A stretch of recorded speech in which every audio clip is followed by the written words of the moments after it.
Hi, it's Keir Finlow Bates here, and yesterday I was reading an article in Time magazine in which they were interviewing Vitalik Buterin, the inventor of the Ethereum blockchain, and he was expressing some dismay at the fact that his brainchild is now primarily being used by people to trade pointers to images of apes.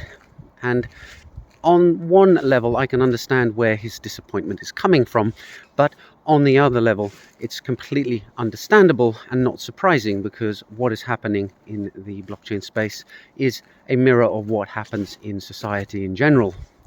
The Ethereum blockchain was invented as a practical tool by Vitalik in order to solve some problems that he saw in the centralized way that the world is being run. And, kudos to him. However, the issue is that there are two types of people in the world. There are people who want to build things that will fix things purely out of the love of the technology or the invention process. And then there are people out there who want to make a profit. And when you look at the structures that we have put in place in society in order to encourage people to organize themselves to do stuff, the corporations, you'll find that the underlying motivation of corporations is to make a profit. There are, of course, foundations and charitable organizations out there that are not aimed at making profit, but the majority of work that is conducted in the business world is being conducted through channels of standard traditional corporations who have a duty to their shareholders to increase shareholder value. So it is, at the bottom line, in 99% of the cases, all about the money and making as much of it as you can. And that, I think, is simply being reflected in the blockchain world and always has been.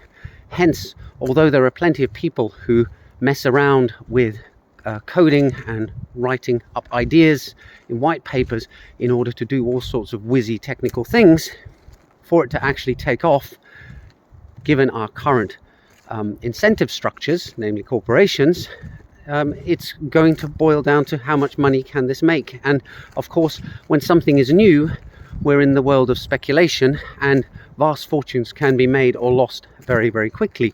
As the technology settles down and the world becomes more aware and there aren't so many niches where things are happening, these things get less speculative, the margins drop as well, and as a result it settles down to a more business as usual kind of thing.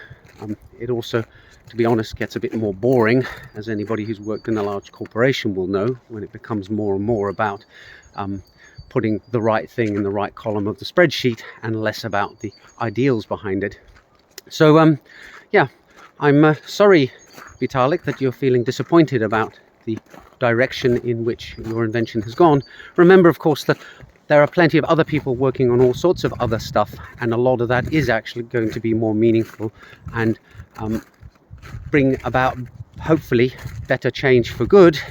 However, there will always be that highly visible top layer where massive profits are being made and lost, and that is just the way the world works.